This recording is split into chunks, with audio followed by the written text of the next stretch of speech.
बिस्मिल्लाहिर्रहमानिर्रहीम। मैं हूं मोहम्मद आसिफ चौधरी और आज एक बहुत ही इम्पोर्टेंट टॉपिक लेके आया हूं जिसमें मुझे बहुत सारे दोस्तों ने रिक्वेस्ट की है, यार हमारी भी बात करें ताकि पॉलिसी मेकर तक हमारी भी बात पहुंचे। और वो कौन है? वो है मिडिल क्लास, जिसमें ज़्यादा सैलरी क्लास भी लोग आते हैं। उनका ये ख्याल है और वो ख्याल उनका ठीक है कि यार हम जब सैलरी लेते हैं तो हमारी सैलरी से टैक्स कट जाता है। अच्छा, अब जो गवर्नमेंट ये करती है कि इनडायरेक्ट टैक्सेस लगाती है, वो इसलिए लगाती है कि जो लोग टैक्सेस नहीं पे करते उन लोगों के लिए ये लगाए जाते हैं कि ताकि वो इनडायरेक्ट तरीके से ले लें। लेकिन हम जो सैलरी क्लास वाले लोग हैं, हम एक तो अपनी सैलरी टैक्स हमारा पहले कटता है, सैलरी बाद में मिलती है, और फिर आके बराबरी पे हम बाकी उन लोगों के जिन्होंने टैक्स चोरी किया है, अपना डायरेक्ट टैक्स नहीं दिया, उनके बराबर पे ही हम इनडायरेक्ट टैक्सेस दे रहे होते हैं, जो कि कंज्यूमर बेस है, सारी चीज़ें यूज़ कर रहे होते हैं। तो ये इस पे आज मेरा एक लेक्चर है। ये लेक्चर बिल्कुल वैलिड है, बात उनकी बिल्कुल ठीक है। तो ये मैं कोशिश करूँगा कि इसको एक्सप्लेन करूँ कि वो किस तरह से सही कह रहे हैं, और आपका काम है कि आपने ये पॉलिसी मेकर तक पहुँचाना है कि कैसे इसके नुकसान का अजाला किया जाए और उनको भी ये राइट दिया जाए कि वो भी अपने बच्चों को अच्छी तालीम दे सकें और अच्छा रहन सहन कर सकें। तो मिडिल क्लास के बारे में ये है कि वो कैसे टैक्स बर्डन जो है उसको कैसे निचोड़ रहा है, कैसे स्क्वीज कर रहा है। What would you see in this desk? तो आप क्या इसमें देखेंगे कि middle class squeeze cost rises faster than the income, के मिडिल क्लास जो है वो नुचड़ रही है, वो पिस रही है। वजह क्या है? वजह यह है कि कॉस्ट जो है वो बढ़ती जा रही है और इनकम जो है वो कम होती जा रही है, या इनकम से कॉस्ट जो है वो बढ़ती जा रही है। Where tax hits the middle class directly and hidden indirect taxes. एक तो डायरेक्टली जब वो अपनी पे लेते हैं उस वक्त उनकी सैलरी से टैक्स कट के मिलता है, और फिर दूसरा जो इनडायरेक्ट टैक्सेस है वो भी मिडिल क्लास को एज इट इज़ ही पूरे देने पड़ते हैं। इसका एविडेंस मैं आपको देता हूँ कि इन्फ्लेशन टर्निंग पॉइंट्स जो हैं, टैक्स मिक्स जो है, and salaried with holding jumps जो हैं, ये सारी चीज़ें जो हैं इसमें बताई जाएंगी कि किस तरह मिडिल क्लास को अफेक्ट करती हैं। तो जो policy option to reduce the pressure without collapsing the revenue, तो जो पॉलिसीज़ हैं वो क्या कर रही हैं कि वो इन पे प्रेशर बढ़ता जा रहा है मिडिल क्लास पे, उसको रिड्यूस नहीं कर रही कि ताकि विदाउट कोलैपिंग के टैक्स कम होने के ना कम हो और इसको भी रिलीफ मिले। तो ये कैसे हो सकता है, तो इसके बारे में इंशाल्लाह इसमें बात होगी। तो अब मैं पहली तो बात ये करता हूँ कि मिडिल क्लास है क्या, कौन से लोग हैं जिसको हम मिडिल क्लास कहते हैं, और प्रैक्टिकल डेफिनेशन हाउस होल्ड की क्या है, किस तरह से करें। सबसे पहले तो हम टिपिकल ट्रेट जो पाकिस्तानी की है वो क्या है जी? Salaried are a small business income often documented. वो लोग जो एक तो या तो वो सैलरी लेते हैं वो भी उनकी डॉक्यूमेंटेड है, या फिर स्मॉल इनकम ग्रुप है जो कि डॉक्यूमेंटेड है, जिनका ऑन टैक्स कट जाता है उनके, जिसने किसी ने छोटी मोटी सप्लाईज देते हैं तो कारपोरेशन टैक्स काट के देती हैं, या इस तरह से लोग जो हैं जो डॉक्यूमेंट्स में आते हैं वो क्या करते हैं? Spend heavy on essential. ज़्यादा उनकी स्पेंडिंग मेन क्या है? अपने खाने के लिए कमाते हैं, फूड के लिए। अगर रेंट पे हैं, ऑफिस रेंट पे है तो रेंट देने के लिए, ट्रांसपोर्टेशन के लिए, यूटिलिटी और एजुकेशन, जो कि उसको लग्जरी समझ रही है अब मिडिल क्लास के, एजुकेशन का वो अफोर्ड नहीं कर पा रही। Tries to save invest committee gold plot mutual fund. करते हैं क्या है कि वो कोशिश करते हैं कि हम कहीं से सेविंग करें, कमेटी डाल के सेविंग कर लें, कोई गोल्ड ख़रीद लें, या कोई उसमें प्लॉट ले लें, या म्यूचुअल फंड में कहीं डाल के इस तरह से सेव करने की ये क्लास कोशिश करती है। Aspires upward mobility, better schooling, health and housing. उसका मकसद सेविंग का सिर्फ इतना होता है कि कल को मैं अपने बच्चों को अच्छी स्कूलिंग दिलवा लूँगा, मैं किसी घर जब मेरे बाप का बटेगा मुझे जो हिस्सा आएगा मैं कहीं अपना प्लॉट लेके एक अपना घर बना लूँगा, या अच्छी सेहत के लिए कुछ सेविंग करते हैं, ये उनका मकसद है। तो व्हेन मिडिल क्लास डाइज, तो कब इसकी मौत कब होती है, परेशानी में कब आती है, तकलीफ़ में कब होती है? जब रियल इनकम उनकी फाल कर जाती है, earning stay prices jump. Income तो उनकी यहाँ खड़ी है लेकिन प्राइसेस इधर चली गई हैं। अब उसकी जो इनकम है वो ख़रीद उसकी पहुँच से दूर हो जाती है, ये उसके लिए परेशानी होती है। सेविंग गो टू ज़ीरो, ज़ाहिर है वो जो उसके पास थोड़ा बहुत जमा पूंजी थी वो भी ज़ीरो पे चली गई और डेट भी कम रूटीन, तो अब उधार उसका, जैसे हम पाकिस्तान हमारा उधार पे चल रहा है, ऐसे ही वो मिडिल क्लास और गरीब आदमी जो है उधार में चलना शुरू कर देता है। हेल्थ और एजुकेशन जो है वो ज़ाहिर है उसकी डाउनग्रेड हो रही है, वो अच्छे स्कूलों में, अच्छे हॉस्पिटल्स में, अच्छी जगह हेल्थ नहीं लेता, बल्कि उसको पैसे सेव करने के लिए उसको डाउनग्रेड चलता जाता है। और family slides toward the vulnerability and poverty risk, तो फैमिलीज़ जो हैं वो अब पावर्टी में आ जाती हैं, गुर्बत की ज़िंदगी गुजारना शुरू कर देते हैं, माइजरेबल ज़िंदगी गुजर से रहे हैं। तो इससे मैसेज क्या जाता है, it is not only low income that hurts uncertainly, high cost of living tax turns stable families into stress house hold.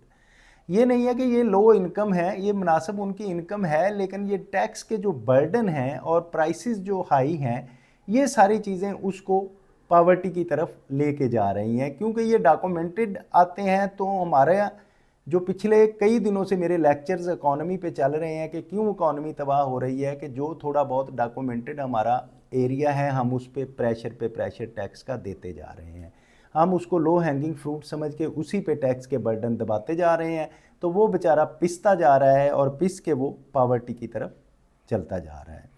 अब मिडिल क्लास का जो कैसे स्क्वीज़ हो रही है, उसका सिंपल मॉडल ये है कि पहले तो उसकी ग्रोथ बहुत स्लो है। अच्छा, ग्रोथ को थोड़ा वो फास्टर करते हैं तो उस पर मोर विद होल्डिंग टैक्स और इनडायरेक्ट टैक्सेस का बम्बार लग जाती है। तो इसमें रिजल्ट क्या आता है कि टेक होम पे can not keep up saving collapse. तो अब आपकी उसकी जो घर में सैलरी लेके जानी है, पहले उसमें टैक्सेस कटते हैं, बाकी चीज़ें कटने के बाद वो इतनी कम है कि उसकी सेविंग अब नहीं कर सकता, वो बामुश्किल अपने खर्चे पूरे करता है। Hidden taxes show up to the bills and retail prices, क्योंकि अब उसने डायरेक्ट टैक्स पहले ही सैलरी पे दे दिया, अब जब बेचारा आके बिजली का बिल पे करता है तो उसमें भी इनडायरेक्ट टैक्सेस है, जब वो रिटेल में चीज़ें खरीदने जाता है उसमें भी इनडायरेक्ट टैक्सेस है, तो उसको तो डायरेक्ट भी देना पड़ रहा है, इनडायरेक्ट भी देना पड़ रहा है, तो वो इस तरह से पिस रहा है। Middle class become a debt dependent, credit cards, loans, informal borrowings. अब क्या होता है, जैसे कि बैंकों ने अपनी फैसिलिटी के लिए क्रेडिट कार्ड्स के बिज़नेस शुरू किया, और वो पहले ही बेचारा पिसा हुआ था, तो उसने क्या किया कि चलो ये आसानी है, क्रेडिट कार्ड मिल जाता है, इससे लेके मैं अपनी शॉपिंग करूँगा। अब क्रेडिट कार्ड लेता है तो दिन ब दिन वो डेट के नीचे पाकिस्तान की तरह दबता जाता है, तो वो बुरे हाल में हो जाता है। इसी तरह reduce spending hurt small business, और जो स्मॉल बिजनेसेस हैं उनके भी यही हाल है कि उनकी स्पेंडिंग जो है वो डे बाई डे रिड्यूस हो जाती जा रही है। जब स्पेंडिंग रिड्यूस होती जा रही है, जॉबलेस लोग बढ़ रहे हैं, अगर किसी की जॉब नहीं है तो वो मज़ीद प्रेशर में आ रहा है। तो ये प्रेशर जो सारा किसकी तरफ जा रहा है कि मुल्क को इनस्टेबिलिटी की तरफ जा रहा है, पावर्टी की तरफ जा रहा है।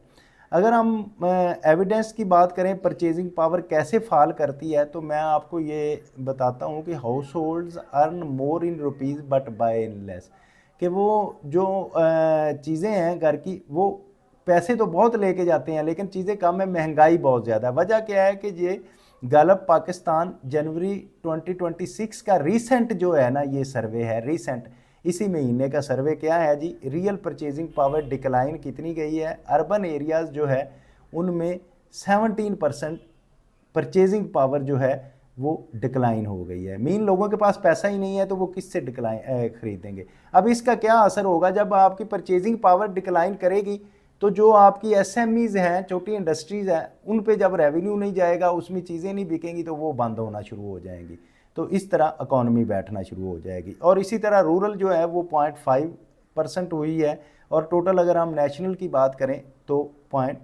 -10% जो है, -5 और -17 -10% टोटल गई है। तो ये कैसे मैटर करता है, why this matter, middle class lives on monthly budget, क्योंकि ये तो सालाना बजट इसलिए नहीं बनाते, बेचारे सैलरी पे और थोड़ी इनकम पे होते हैं, तो वो अपना मंथली जब बजट बनाते हैं तो प्राइसेस जब हाई हो जाती हैं, क्वालिटी रिड्यूस हो जाती है, तो उनको जो है वो परचेज नहीं कर पाते। तो taxes withheld reduce the take home pay further, क्योंकि अब टैक्स इतने ज़्यादा हैं कि उसकी सैलरी में मेजर पोर्शन टैक्स का कटता है, तो वो बाकी जो घर लेके जाता है उसमें आगे बिजली के बिलों पे, गैस के बिलों पे, रिटेल पे, हर चीज़ पे इनडायरेक्ट टैक्स कटता है, तो वो उसके पास पावर नहीं रहती ख़रीदने की। तो what household feels every month, क्या उनके साथ होता है जी, वो जब utility fuel take a bigger slice of the salary, उसकी सैलरी से टैक्स तो पहले कट गया, अब बाकी रह गई उसकी यूटिलिटीज उसने जो पे करनी थी और फ्यूल का पे किया, तो मेजर स्लाइस जो है उसका चला गया। बाकी जो एजुकेशन और हेल्थ जो है वो अब उसकी लग्जरी बन गई। अब गरीब आदमी तो बेचारा ये कहता है कि यार बच्चा थोड़ा सा जवान हुआ है, स्कूल गोइंग होने की बजाय उसे किसी काम पे लगाऊं ताकि वो मेरे लिए कुछ घर के खर्चे में कुछ ऐड कर सके। तो उसके लिए तो लग्जरी है कि स्कूल, अब अगर कोई पेट काट के अपने बच्चों को स्कूल भेजता है, अपनी कोशिश करता है कि वो, लेकिन उसमें वो अपना पेट काटेगा, अपने खाना कम करेगा, तो फिर क्या स्कूल वाले उसका इस साल क्या करते हैं, क्या प्रॉपर एजुकेशन उसको देते हैं, क्या उसको पढ़ाते हैं जितनी फीसें लेते हैं। ये एक अब लग्जरी बन गई है एजुकेशन बच्चों को देना। अब रेंट जो इंक्रीज फास्टर हो रहे हैं एंड उसमें जितनी इंक्रीमेंट लग रही है सैलरी में उतनी इंक्रीमेंट नहीं लगती। Saving and investment pause and debt grows, saving investment एक जगह रुक गई है, वो अब हो नहीं रही सेविंग इंसान के पास, तो उसका कर्जा बढ़ता जा रहा है, तो पाकिस्तान की तरह मकरूज से मकरूज तर होता जा रहा है। अगर मैं इन्फ्लेशन शॉक्स की बात करूं, big driven of the middle class stress की क्या वजह है। अच्छा, हम कहते हैं डॉक्यूमेंट्स में हमारी ये है कि इन्फ्लेशन हमारी कम हो रही है, इन्फ्लेशन कम हो रही है जी, इन्फ्लेशन यहाँ से यहाँ आ गई, लेकिन अगर आप चीज़ें खरीदने जाएंगे तो प्राइस आपको वैसे की वैसे ही मिलेगी। अब हमारा जो ये पाकिस्तान ब्यूरो स्टैटिस्टिक्स का जो एक मैं ग्राफ आपके सामने पेश कर रहा हूँ कि कंज्यूमर प्राइस इंडेक्स अगर ईयर टू ईयर किया जाए तो आप देखें ये 23 में जो हमारी इन्फ्लेशन थी वो 40% थी, ठीक है। अगस्त 23 में ये इन्फ्लेशन हमारी 60% पे चली गई। अब ये कम हो गई, जुलाई में जो है हमारी 11% और फरवरी 2025 में 1.5% आ गई, और दिसंबर में अगर हम करें तो 5.6% फिर इंक्रीज हो रही है। लेकिन आप ये देखें कि ये इंडेक्स में तो बातें हो रही हैं, लेकिन आप कभी ख़रीदारी करने जाएं तो आपको कभी सस्ती चीज़ नहीं मिलेगी। वो चीज़ें अपनी डॉक्यूमेंट में तो है इन्फ्लेशन कम, लेकिन चीज़ें सस्ती नहीं हुई। तो इसकी इंटरप्रिटेशन अगर मैं करूं, when prices jump rapidly salary usually lags and even if the inflation later fall household are stuck with the higher cost basis, तो वो हाउस होल्ड चीज़ें वो हैं वहाँ की वहाँ ही खड़ी हैं, वो नीचे नहीं आई। इवन के हमारे सर्वेज ये कह रहे हैं कि कम हुई हैं। तो अगर मैं बात करूं कि टैक्स स्टोरी की, Pakistan tax tax is slow but the burden feels high, कि हमारा टैक्स की कलेक्शन तो बहुत कम है लेकिन हम बर्डन क्यों मिडिल क्लास फील कर रही है। वजह क्या है? वजह यही है कि वो मिडिल क्लास बेचारी डॉक्यूमेंटेड है, डॉक्यूमेंटेड पे हमारा प्रेशर ज़्यादा है, अनडॉक्यूमेंटेड इकानमी जो है वो 70% मौजे मार रही है। तो अब अगर पाकिस्तान के टैक्स रेवेन्यू टू जीडीपी की रेशो की बात की जाए, 2019 में ये 9.7% था टैक्स टू रेवेन्यू जो जीडीपी है, और 20 में ये आके आपका 9.3 हो गया है। मैक्सिमम हमारा 10.1 पे गया है 2022 में, और अगर हम अब 2024 की बात करें तो ये तकरीबन 9.6 है। तो मोस्टली हमारा टैक्स टू जीडीपी रेशो जो है हमारी वो स्टे करती है 9 to 10% के दरमियान, जो कि लो है। एटलीस्ट ये 15% हमारा जो एरिया है, जो हमारा रीजन है, उसमें 15% तो कम अज़ कम होनी चाहिए, बल्कि इसको 20% तक जाना चाहिए अगर पॉलिसी हमारी अच्छी बनती है तो। Yet salaries organise sector feels over tax, वही मैंने आपको बताया कि वो ओवर टैक्स बेचारा क्यों है कि सैलरी लेते हुए पहले टैक्स दिया या फिर मार्केट में आके इनडायरेक्ट टैक्सेस दिए। तो रीज़न क्या है कि हमारी नैरो बेस है, बेस हमारी बहुत छोटी है जिससे हमने टैक्स लेना है और सारा प्रेशर उसी पे डाया है। Heavy reliance on the with holding and consumption tax, हम क्योंकि हमारा सारा रिलायंस जो है विद होल्डिंग पे और कंजम्पशन बेस पे है, तो वो जो डॉक्यूमेंटेड इकोनॉमी वाला पहले ही टैक्स कटाया है तो उस बेचारे का हाल और मज़ीद बुरा होना है, तो इसीलिए वो बेचारा मरता जा रहा है।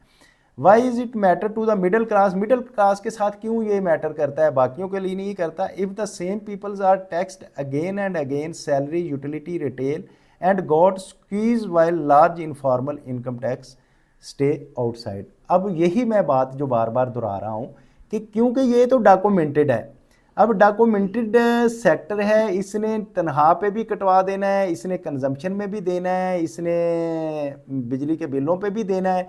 जो अनडॉक्यूमेंटेड है ना तो उसके पहले टैक्स कटना है, फिर उसने जो चीज़ें यूज़ करनी है कंजम्पशन बेस्ड, चाहे वो अमीर आदमी है चाहे गरीब है। जो मैं हमेशा आपको एग्जांपल देता हूँ कि लीटर अगर 10 लीटर पेट्रोल डलवाया एक लैंड क्रूज़र वाले ने और एक मोटरसाइकिल वाले ने, तो अब दोनों, चाइना के बल्कि मोटरसाइकिल वाले ने, तो अब दोनों ने टैक्स सेम दिया है। ठीक है, अगर सैलरीड क्लास वाला मोटरसाइकिल वाला था तो उसने पहले अपनी सैलरी से ही कटवा के आ गया, लैंड क्रूजर वाले ने उधर भी नहीं दिया। तो ये वजह है जिसकी वजह से हमारा सैलरी क्लास जो है पिसती जा रही है। जब इनडायरेक्ट टैक्सेस होंगे तो वो जो है, जो अमीर गरीब हर किसी को बराबर इनडायरेक्ट टैक्सेस लगते हैं। तो मैंने ये डायरेक्ट और इनडायरेक्ट टैक्सेस का ग्राफ भी आपके सामने पेश कर दिया है। ये देखें कि डायरेक्ट टैक्सेस हमारे हमेशा से कम रहे हैं। 2019 में बहुत कम थे, 40 से भी % से कम थे, 20-21, फिर जाके अभी बढ़े 40% से, और 2024 में हम अगर बात करें तो ये 40 से बढ़ के, अगर अब हम बात करें तो डायरेक्ट टैक्सेस जो हैं वो 48.7% है, वो फिर भी 50% से कम है। फिर भी हमारा इनडायरेक्ट टैक्सेस ही ज़्यादा हैं, तो 50%, और इनडायरेक्ट टैक्सेस जो हैं वो 1.3% है, जो कि सेल्स टैक्स है, कस्टम्स है, FED है। अब इनडायरेक्ट टैक्स में तो हिस्सा अमीर गरीब सब ने बराबर अपनी कंजम्पशन के बराबर लिए डालना है। हालांकि टैक्स की थ्योरी ये है कि जो अमीर आदमी है वो उससे टैक्स देगा, वो टैक्स देगा, लेकिन इसमें गरीब से टैक्स लिया जा रहा है, इसलिए वो पिसता जा रहा है। Sale tax is on the biggest indirect component, तो वो सारे जो चीज़ें खरीदते हैं अब बेचारे अपना टैक्सेस देते हैं। तो अब मिडिल क्लास का अफेक्ट किस तरह से होता है? Indirect taxes are paid by everyone, जो मैंने आपको कहा कि वो चाहे अमीर है चाहे गरीब है, including household living and salaries, they are the hidden inside the prices.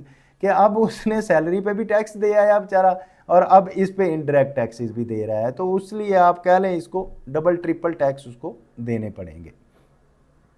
अगर मैं बात करूं कि सैलरीड क्लास ने टोटल कितना टैक्स दिया है, विजिबल इजी टू टैक्स, क्योंकि उससे टैक्स लेना इजी है, वो लो हैंगिंग फ्रूट है, वो आपकी डॉक्यूमेंटेड इकानमी में है, बस आपने स्लैब बढ़ाना है, आपके पास बहुत सारा टैक्स आ जाना है। पॉलिसी मेकर की भी मौजें हैं, पाकिस्तान की भी मौजें हैं, और वो तबका पिस रहा है।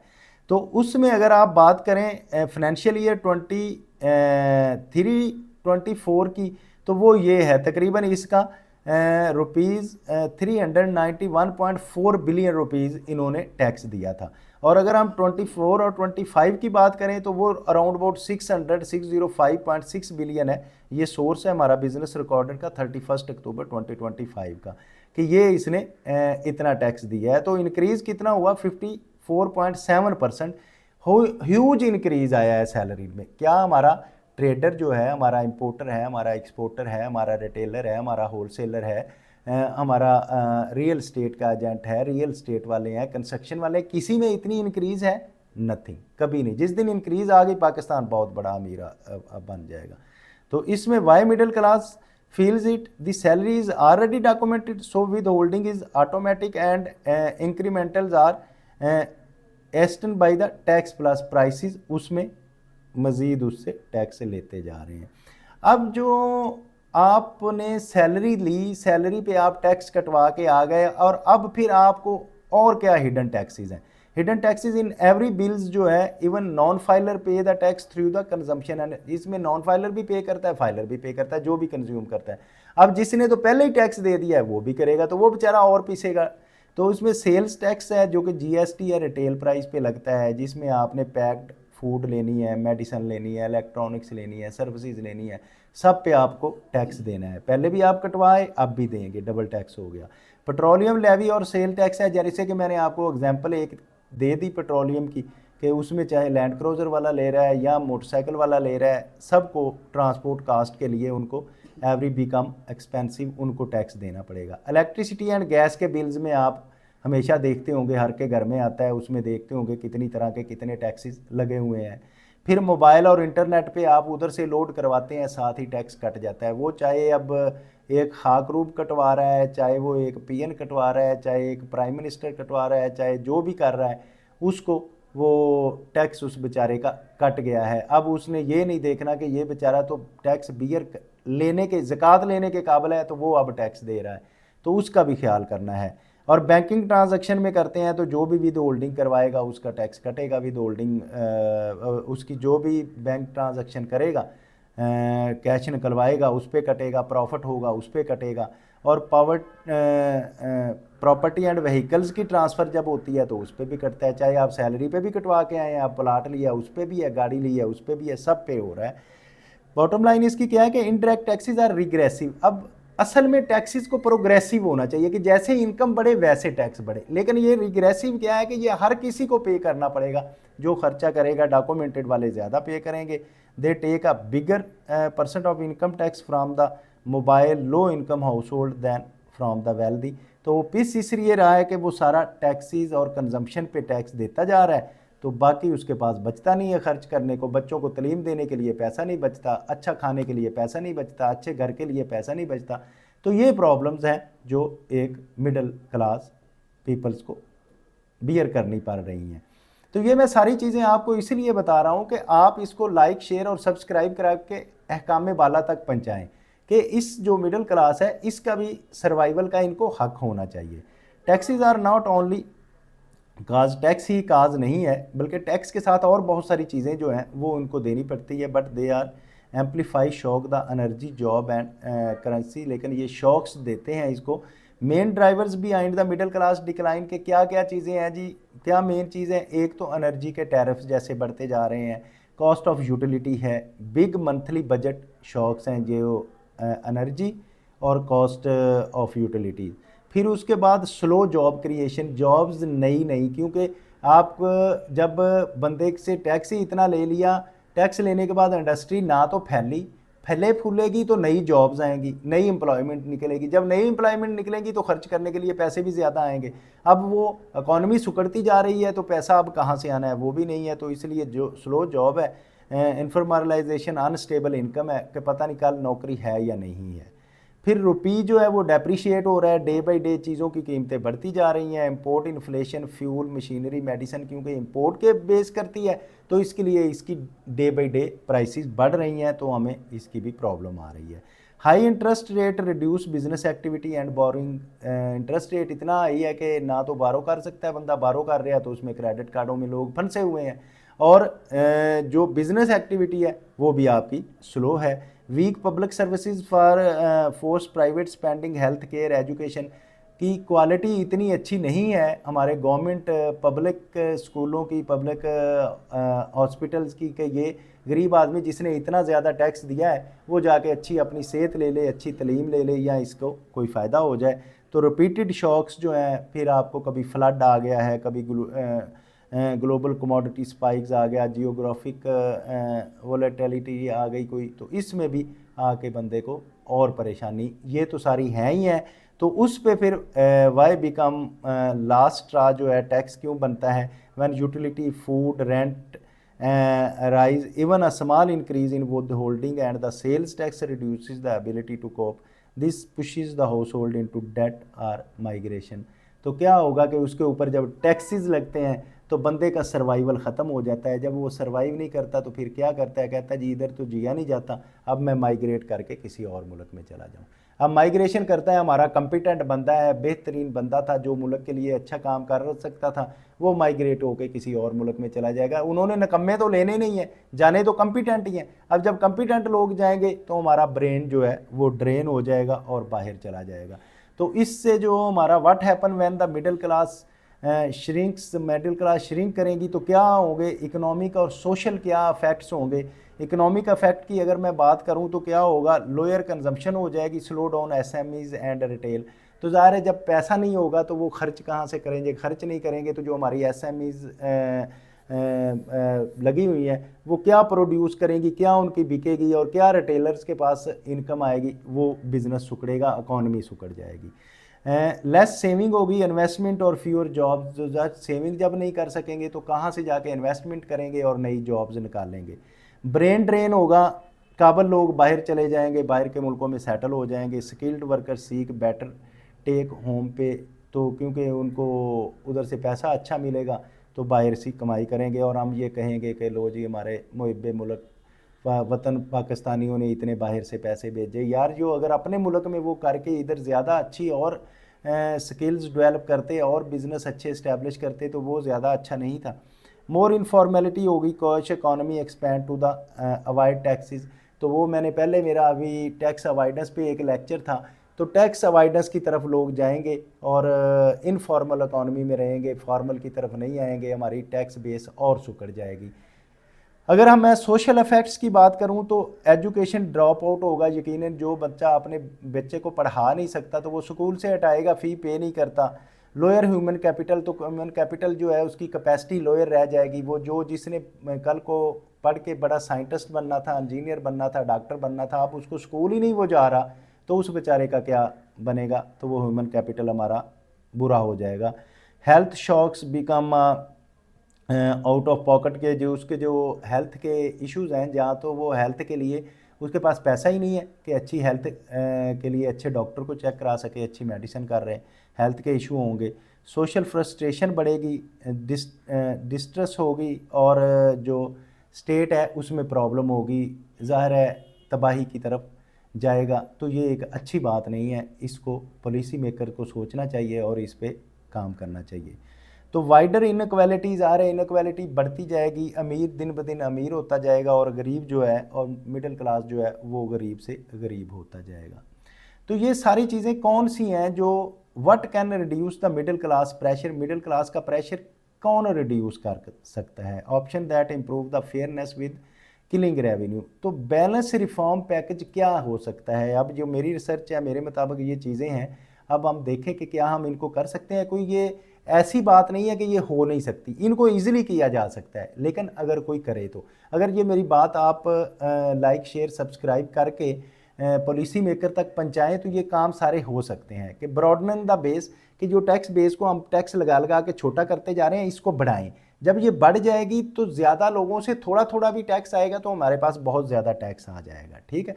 Bring untaxed under taxed high income activities into the net, real estate है जैसे कि रिटेल है, एग्रीकल्चर है, ये सब को हम नेट में लाएंगे तो उनसे थोड़ा थोड़ा भी टैक्स आएगा तो बहुत ज़्यादा टैक्स हो जाएगा, बजाय हम थोड़े लोगों से ज़्यादा टैक्स लें। इसी तरह reduce over reliance on with holding, जो कि विद होल्डिंग और सेम डॉक्यूमेंटेड पीपल से ही लेते जा रहे हैं, shift towards the true income assessment of high earner, बजाय इसके कि हमने ये जो सैलरी वाले से भी काट लिया फिर हमने विद होल्डिंग से करके काट लिया, इसकी बजाय इन्हीं से लेने की बजाय हमें अपना स्कोप वाइड करना चाहिए कि वो पीपल जो हाई अर्नर हैं लेकिन वो टैक्स नहीं दे रहे, उनसे टैक्स निकालना चाहिए, उनकी तरफ जाना चाहिए। तो फिर हमारी जो है इकॉनमी भी फैलेगी और इस पे प्रेशर भी कम आएगा।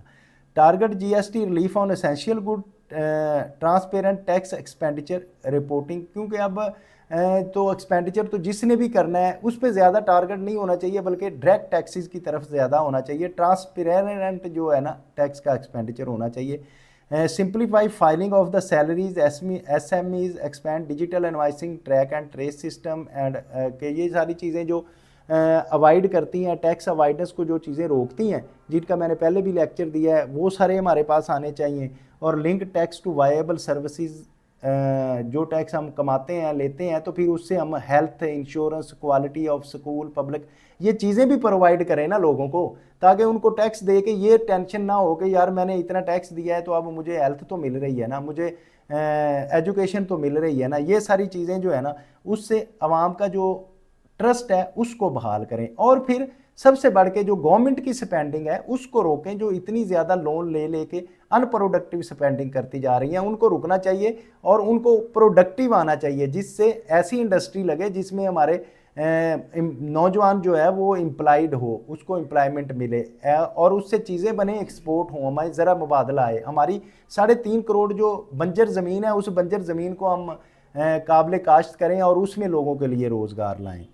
कट वेस्टफुल स्पेंडिंग, ये जो मैंने अभी बात की है, leakage, so tax increase not to the first tool, तो ये सारी चीज़ें जो है कट करें अपनी स्पेंडिंग में, तो इंशाल्लाह ये अवाम का बहाल होगा एतमाद आप पे और वो टैक्स भी देंगे। जैसे कि वो ज़कात और उशर तो देना चाहते हैं तो टैक्स नहीं देना चाहते, इसीलिए कि वो आप पे उसका एतमाद नहीं है। तो कंक्लूजन की बात करें तो Pakistan middle class is not weak, it is over expose to shock of the over targeted easy taxation. Weak नहीं है, लेकिन क्योंकि ये डॉक्यूमेंटेड है और ये इजी है लो हैंगिंग फ्रूट है, इसको टारगेट इजी किया जाता है और इस पर हम टैक्स बढ़ा देते हैं, जिसकी वजह से ये दब जाती है। If we want to stable growth oriented Pakistan then make a taxation fair and broaden base. अगर हम चाहते हैं कि हमारा ग्रोथ हो और ग्रोथ ओरिएंटेड पाकिस्तान हो, इंशाल्लाह हमेशा जिंदाबाद रहे पाकिस्तान, तो उसके लिए हमें क्या चाहिए कि हम टैक्सेशन को फेयर करें और उसकी बेस को ब्रॉडन करें।